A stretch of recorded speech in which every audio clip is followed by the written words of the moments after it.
जी मोहतरमा शाजिया मरी साहबा।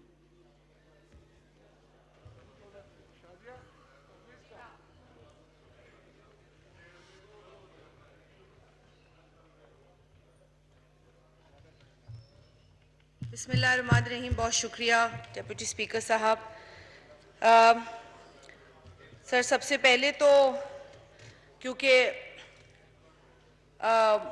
यहाँ कोरोना वायरस के हवाले से बात हो रही है, कोरोना वायरस एक ऐसी वबा है जिसका जिक्र हमारे पिछले इजलास में मैंने बिलखुसूस किया था, जो कि 13 मार्च को एंड हुआ था। और उस वक्त मैंने ये कहा था कि ये वबा है, ये पेंडेमिक है और इसके लिए हमें सीरियसनेस का मुजाहरा करना पड़ेगा। इस वबा से निपटने के लिए जो एक पोस्चर हमारा होता है, हमने देखा है इस हुकूमत का कि घबराना नहीं है, उस पोस्चर से हमें बाहर निकलना पड़ेगा। लेकिन मैं तफसील में जाऊंगी कि हम शायद नहीं समझ पाए। सर, मैं एक बहुत अहम जो इंसिडेंट हुआ अफ़गानिस्तान में, उसके हवाले से भी अफसोस का इजहार करूंगी।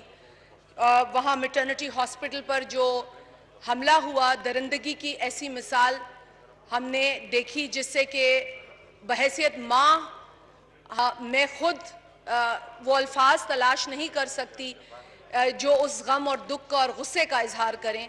तो अफ़गानिस्तान में होने वाले वो 2 अटैक्स हमारे लिए बहुत अफसोसनाक है और उनकी मैं सख्त अल्फाज में मजम्मत करती हूँ। सर, इसके साथ साथ डॉक्टर्स, पैरामेडिक्स, नर्सेस, सिक्योरिटी का अमला, वो तमाम लोग जो कोरोना वायरस की इस वबा से निपट रहे हैं, फ्रंट लाइन फाइटर्स, वर्कर्स की हैसियत में मैं उनके जज्बे, उनकी हिम्मत को सलाम पेश करती हूँ। सर, कोरोना वायरस, अब ये कोरोना वायरस है क्या? मैंने हवाला दिया 13 मार्च को मैंने यहाँ बात की थी और ऑन रिकॉर्ड आप ही बल्कि चेयर पर मौजूद थे और ये बात हुई थी, अगर आपको याद होगा। सर, हमें इसे सीरियस लेना है क्योंकि ये बहुत ही कंटेजियस डिजीज है। ये ऐसी वबा है जो इंसान के अपने आप तक महदूद नहीं रहती, ये फैलती है। ये बिलखुसूस करीब आने से फैलती है, छूने से फैलती है। एक सतह है कांटेक्ट की जिसको अगर वायलेट किया जाए तो उससे ये फैलती है। तफसीलात हमें डॉक्टर्स ने, साइंटिस्ट ने, एक्सपर्ट्स ने दी है। ये अगर ये कहा जाए आज कि corona virus public enemy number 1 है तो ये गलत नहीं होगा। और जिस तरह पहले भी कहा, ऑपोजिशन के रुकन ने भी कहा, हुकूमती बेंचेस से भी ये आवाज़ सुनाई दी, ये बात कही गई कि इट हैज़ टेकन ऑलमोस्ट, बल्कि अब ऑलमोस्ट नहीं है, 3 लाख से नंबर बढ़ गया है। ये 3 लाख से ज़ायद अमवात कोरोना वायरस की वजह से पूरी दुनिया में वाक़े हो चुकी हैं। ये पोटेंशली, जैसे मैंने कहा कि इसका डेंजर जानलेवा है। बरक्स उस पीटीए की रिकॉर्डिंग के जो शुरू में चली कि जी ये खतरनाक तो है लेकिन जान नहीं लेता, हमने इस पर एहतजाज किया, मुख्तलिफ फोरम से बात की और शुक्र है कि उस पीटीए की रिकॉर्डिंग को चेंज किया गया और अब हम जब टेलीफोन पे सुनते हैं तो कहा जाता है कि खतरनाक भी है और जान भी ले सकती है, ये ऐसी वायरस है। तो ठीक है, ये गलती दुरुस्त हुई, ये बहुत बड़ी गलती थी। सर, उसके बाद कोरोना वायरस की भी मिथ है।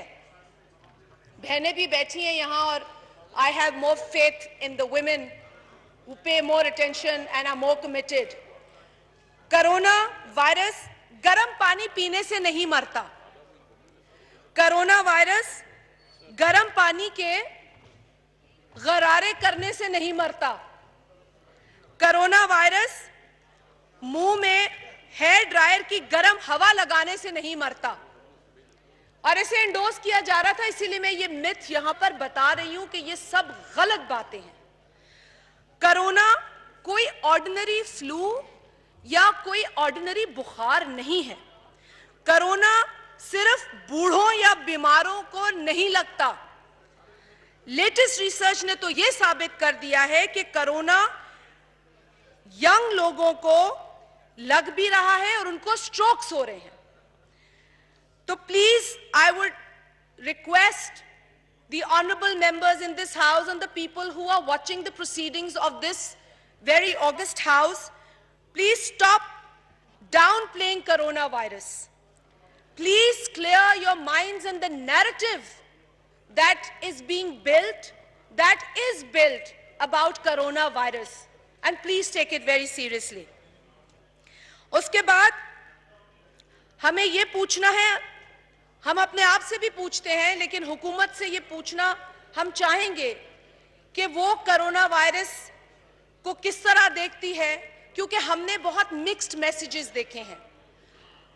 डेप्यूटी स्पीकर साहब, आज का भी इजलास, क्योंकि मोशन मेरे सामने पड़ा है, मैं कोशिश करती हूं कि मैं किसी सरफेस को जो साफ ना हो और मेरे हाथों से साफ ना हो उसको हाथ ना लगाऊं, तो मैं उस पेपर को हाथ तो नहीं लगा रही, लेकिन ये मोशन जो है वो कहता है कि दिस हाउस में discuss the situation arising out of current pandemic कोविड-19। आप कुर्सी में बैठे हैं, आपसे पहले जो चेयरमैन थे उनको भी अप्रिशिएट करूंगी, उन्होंने कोशिश की कि डिबेट को कोरोना पे रखें। जो इस कुर्सी पे इस सेशन में बैठा है उसकी ये बड़ी जिम्मेदारी है कि इस डिबेट को कोरोना पर रखें। प्लीज, ये जरूरी है, क्योंकि हमारी संजीदगी इस बात की अलामत है कि पाकिस्तान में हम इसे सीरियस ले रहे हैं। अगर इस हाउस में हम सीरियस नहीं लेते तो ये रिफ्लेक्ट करता है हम पर बहैसियत कौम। So this is most important. Sir, इस वक्त तक जो हमने पॉलिसी देखी है इस हुकूमत की, वो रिएक्शनरी पॉलिसी देखी है, और क्योंकि एहसन इकबाल साहब ने ये पूछने की जसारत की कि जी आपने कोई ऐसी पॉलिसी हमसे शेयर नहीं की, हमें पेपर पे नहीं रख के दिखाई। एक मिनिस्टर का मैंने ट्वीट देखा, उनकी पूरी ट्वीट तो मैं पढ़ूंगी नहीं, अभी टाइम नहीं है, तो उन्होंने कहा कि ऑपोजिशन ने व्हाइट पेपर कोरोना पे नहीं बनाया। अरे भाई, हम यहां पर लड़ने नहीं आए, आपके ऊपर व्हाइट पेपर निकालने नहीं आए, हम तो आपका साथ देने आए हैं, आपको समझाने आए हैं, आपसे पूछने आए हैं, आपसे गुजारिश करते हैं कि कोरोना वायरस को सीरियस लीजिए। ये व्हाइट पेपर का जमाना नहीं है, वो बनेंगे और बन रहे हैं बहुत सारे कारनामों पे, but this is an emergency that we need to take very seriously. अब रिएक्शनरी पॉलिसी क्या है? जो रिएक्शनरी पॉलिसी इस हुकूमत की है, that has been in response to any and all actions taken by one provincial government, and that is the government of Sindh. That is very unfortunate. ऐसा मालूम होता है जिस तरह के हमले हो रहे हैं, ऐसा बल्कि मुझसे किसी ने पूछा, मुझे किसी ने फोन करके पूछा कि आप नेशनल असेंबली में बैठी हैं कि सिंध असेंबली में बैठी हैं, क्योंकि यहां तो बात सिर्फ सिंध असेंबली की होती है। हमले होते हैं सिंध के ऊपर, आपको भी जवाब देना पड़ता है, तो डिबेट जो है वो अराउंड सिंध गवर्नमेंट घूम रही है। तो ये एक परसेप्शन जाती है, व्हाट वी डू हियर। और हमें यूं लगता है अनफॉर्चुनेटली, और मैं ये याद दिलाना चाहती हूं, और मैं अपने भाई आमिर डोगर को भी बताना चाहती हूं कि Sindh is no more a part of Bombay presidency. It's very much a federating unit of Pakistan. So we need to respect that federating unit. अब सर, जो बहुत इंपॉर्टेंट बात है जिसमें मैं आपकी मुकम्मल तवज्जो चाहूंगी, और उसमें क्योंकि आई एम हैप्पी कि बलोचिस्तान के हमारे साथी ने जिक्र किया, that is the national finance commission award. Article 160 of the Constitution and 161 particularly talks about the composition of national finance commission. Sir, उसमें दर्ज है कि मेंबरान कौन होंगे, उसमें दर्ज है कि प्रोसीजर क्या होगा। जो 10th नेशनल फाइनेंस कमीशन को कॉन्स्टिट्यूट किया गया एक नोटिफिकेशन के जरिए, उसमें फ्लॉज भी हैं, उसमें गैर आईनी एक्शंस हैं, और हम एक तरफ तो जरूर इस बात को अप्रिशिएट करते हैं कि 10th national finance commission constitute हुआ, लेकिन हम गहरे अफसोस का इजहार करते हैं कि वो नोटिफिकेशन गैर आईनी है। जिस तरीके से उसमें मेंबरान को रखा गया और जो सब्जेक्ट्स उसमें घुसेड़े गए हैं, वो आइन के, सर वो मैं, क्योंकि प्रोविंशियल एक बात हुई थी, वो आइन की खिलाफ वर्जी है।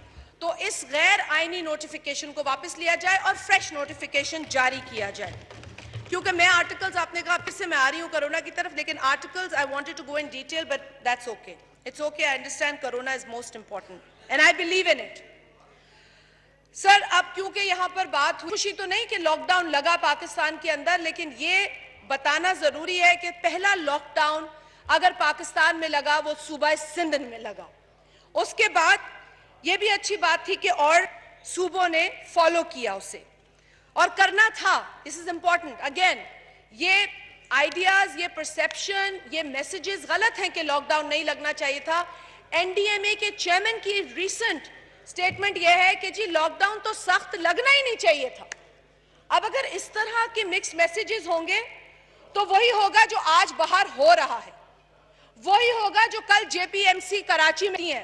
लॉकडाउन आप कहते हैं खराब है, अच्छा अमल नहीं है, चाइना ने फेल हो गया करके, यूरोप के कई ममालिक फेल हो गए करके, दुनिया के और ममालिक जहां lockdown, New Zealand is one of them, success stories I हैं, वो सब गलत कर रहे थे, उन सब ने गलत किया और WHO ने बहुत गलत कारनामे जो है वो हमें करने को कहे। We have been following international practices and international recommendations. कोई काम सिंध हुकूमत ने ऐसा नहीं किया जो अपने तय किया, अपनी मर्जी से किया या कोई नई चीज इन्वेंट की हो। सर, इसके बाद आ जाए फैसिलिटीज जो कायम हुई, ये भी अच्छी बात है कि अब पूरे पाकिस्तान में एक मूवमेंट, एक पेस नजर आती है। सिंध में भी इसमें बहुत जल्दी काम शुरू हुआ। शाजिया मरी साहब, 12 मिनट हो गए हैं, तो जरा प्लीज मुख्तसर कीजिए, और भी बहुत से लोगों ने बोलना है। जुमे का दिन भी है, अभी 45 भी नहीं हुए सर, जुमे का दिन। बिल्कुल, thank you, but I am talking about corona, so please let me kind of complete this, thank you. Sir, quarantine centres, isolation facilities जो बनाई गई, सक्खर का क्वारंटीन सेंटर 2000 बेडेड, उसके बाद सर बाद में फैसिलिटीज बनी, लेकिन कराची में शुरू में 3 फैसिलिटीज आइसोलेशन वार्ड्स जो है वो बनाए गए, हैदराबाद में, जामशोरों में, सक्खर में, और इसके अलावा शहीद बेनजीराबाद, गंबट, खैरपुर में, लाड़काना में, और जो एक्सपो सेंटर कराची के अंदर जो 1200 बेड क्वारंटीन फैसिलिटी बनाई गई, उसकी कैपेसिटी 6000 तक जा सकती है। सो ये प्रायोरिटीज थी जो हमने अपने लिए सेट की, और ये अच्छी बात है कि और लोग भी इसको फॉलो करते रहे, बिकॉज ये वो चीजें हैं जो फॉलो करने से मुल्क को फायदा देंगी। So please copy good examples, there is no harm. Sindh के चीफ मिनिस्टर ब्रीफ करते हैं, वो रोज तकरीबन आते हैं, अपडेट देते हैं। सिंध के अंदर अपडेट जो है वो मुतवातर दी जाती है, बिकॉज इट्स नॉट कि आपके हम सवालात का जवाब दे रहे, अपनी अकाउंटेबिलिटी भी जरूरी है, ये प्रोसेस ट्रांसपेरेंट होना चाहिए। सर, उसके बाद corona virus emergency fund Sindh ने सबसे पहले कायम किया, 5 रुकनी कमेटी, जिसमें 3 अरकान प्राइवेट सेक्टर के हैं और 2 जो हैं वो गवर्नमेंट ऑफिशियल्स हैं। अब उनके नाम लेने का टाइम नहीं है, बल्कि उनके नाम भी हैं।